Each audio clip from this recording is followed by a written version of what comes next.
जय छठी मैया। आज है छठ पूजा का चौथा दिन, यानी कि वीडियो थोड़ा लेट पोस्ट होगा, लेकिन छठ पूजा का फोर्थ डे है आज। और इस दिन जो रात में संध्या अर्घ हो चुका था, उसके बाद घर आते ही मेरी मम्मा ने दौरा अपना सजा लिया था सुबह के लिए। और यहाँ पे मेरे पापा एकदम सुबह सुबह करीबन 6 बजे, क्योंकि 6:15 का टाइमिंग था सूर्य उदय का, तो 6 बजे हम लोग घर से निकल रहे थे, क्योंकि जो मंदिर है वहीं बगल में कुंड था, बहुत ही पास में था। तो मम्मा, जैसे कि आप लोग जानते ही होंगे, अगर आपने डे 3 ऑफ छठ पूजा वाली वीडियो देखी होगी, तो मेरी मम्मा जाती हैं उसमें पहले 5 डुबकी लगाती हैं। और लास्ट वीडियो में जो संध्या रख के टाइम था, वो सबका मुंह उस तरफ था, लेकिन इस बार सबका मुंह इस तरफ है, क्योंकि सूर्योदय इधर से होने वाले हैं। तो 5 डुबके लगाने के बाद हाथ जोड़कर खड़ी है मेरी मम्मा, जब तक सूर्योदय दिखेंगे नहीं। लेकिन मौसम तो देखिए, इंद्रदेव ने वर्षा कर दी, मतलब पूरे रात भर से वर्षा हो रही थी। अब मौसम इतना अच्छा था ना, लेकिन उनको चैन नहीं है इंद्र देवता को, तो वह बरसात कर रहे थे। ऊपर से भी पानी बरस रहा था, नीचे से भी पानी बरस रहा था। और यहाँ पे हमारे पड़ोस में अंकल आंटी रहते हैं, वो हमारे साथ गए हुए थे, तो वो भी पहले जल से, जो लोटा है उससे जल डाल रहे थे और दूध डाल रहे थे।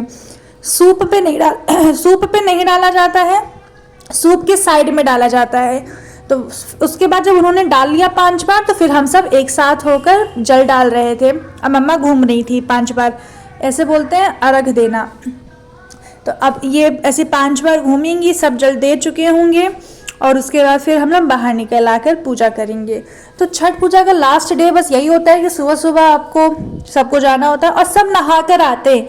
मतलब गांव में तो दूर जाते हैं ना, तो सब 3 बजे से उठ जाते हैं, एंड फिर सब लोग नहा वहा कर घाट पर जाते हैं, क्योंकि पूजा होती है, यहाँ पे हवन हवन भी करना होता है। और संध्या अर्घ्य के बाद फिर मुझे खाना बनाना था, तो खाना बना के फिर मैं सो गई थी। फिर मैं सुबह उठी 4:30 के करीब में, तब तक पापा ने चावल बना लिया था। अब मुझे घर आकर सिर्फ पकौड़े तलने थे। अब यहाँ पे मेरी मम्मा वो हवन करेंगी, तो सबसे पहले कपूर रखेंगे, उसको जलाएंगे और फिर उसमें हवन डालेंगी। शाम के टाइम पे हवन सिर्फ मेरी मम्मा ने किया था, लेकिन सुबह के टाइम पे सब हवन करते हैं। जो आपके साथ जाते हैं वो सब करते हैं, या घाट पे भी जो हैं जिन्हें हवन करना है वो कर सकते हैं, कोई ऐसा रिस्ट्रिक्शंस नहीं होता है। तो यहाँ पर मम्मा पहले हवन करेंगी 5 बार, उसके बाद बारी बारी से आकर सब करेंगे। तो सबसे पहले पापा आ रहे हैं, वो भी फिर वहाँ पे 5 बार हवन करेंगे। और यहाँ पे मम्मा का सब पैर छूते हैं सिवाय पापा के, क्योंकि पापा तो उनके पति हैं। तो मम्मा सबको आशीर्वाद देती हैं, और उसके बाद फिर सब प्रसाद मांगते हैं। अब वो हवन बुतना नहीं चाहिए, क्योंकि ऊपर से भी इंद्रदेव वर्षा कर रहे थे, तो यहाँ पर एक एक कपूर डालते जाना है। अब यहाँ पर निपुण आया है, जो मेरा भाई है, तो ये भी 5 बार यहाँ पर डालेगा। उसके बाद फिर बारी बारी से, मतलब जो भी लोग हमारे साथ गए हुए थे, तो वो डालते हैं। ये अनुराग है, पापा के फुआ के पोते हैं, काफ़ी लंबा रिलेशन है, तो ये भी हमारे साथ रहते हैं नीचे।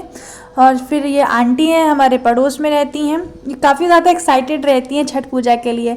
मतलब जब हम लोग कहीं और जाया करते थे, तो हम लोग जैसे कि 5 बजे वहाँ घाट पे पहुँच रहे हैं, तो आंटी 4 बजे से ही पहुँच कर वो जगह लेकर रखा करती थी, कि ताकि हम लोग वहाँ पे अपना दौरा रख सकें। तो ये हस्बैंड वाइफ हमेशा तैयार रहते हैं घाट पे जाने के लिए, सुबह के टाइम पे, शाम के टाइम पे। इनकी थोड़ी तबीयत भी ख़राब थी, सर्दी जुकाम था इनका, तो ये शाम के टाइम पे नहीं दिखी होंगी आपको वीडियो में। और ये उनके हस्बैंड है, तो ये भी 5 बार वही हवन डालेंगे, और फिर सबको आशीर्वाद देना है मम्मा को।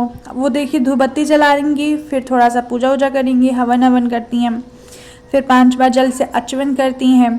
अब यहाँ पर एक और भैया आ रहे हैं, इन्हीं की कार से हम लोग आए थे, तो सुबह भी इन्हीं की कार से आए थे, शाम को भी इन्हीं की कार से आए थे। ये भी 5 बार करेंगे। तो मतलब इसी तरीके से सारी पूजा होती है, काफ़ी अच्छा लगता है, घाट देखने में अच्छा लगता है। आजकल सब लोग घर में टब बनाकर कर लेते हैं, लेकिन ठीक है अपनी कंफर्ट के हिसाब से, लेकिन जो मेन चीज़ है ना, वो घाट पे जाके ही देखने को मिलती है। और यहाँ पे मैं भी अब पूजा कर रही हूँ, हवन कर रही हूँ 5 बार। तो सब अपने अपने तरीके फॉलो करते हैं, सबका अपना रिचुअल है।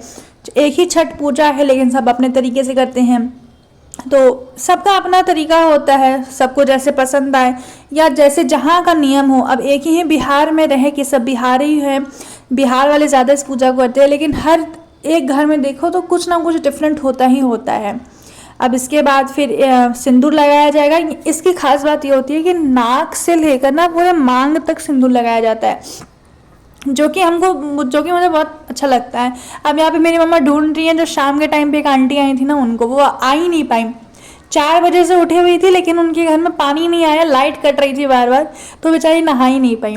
अब ये आंटी एक स्ट्रेंजर ही थी, वहीं घाट पे मिली थी, तो उन्होंने कहा प्रसाद दे दीजिए। तो मम्मा ने कहा कि पहले मैं व्रत तो तोड़ लूँ, उसके बाद देती हूँ प्रसाद। तो यहाँ पे शरबत से व्रत तोड़ा जाता है, सिर्फ चीनी और पानी के शरबत से व्रत तोड़ा जाता है। अब बस फिर सबको प्रसाद देने के बाद अब हम लोग घर के लिए आएंगे।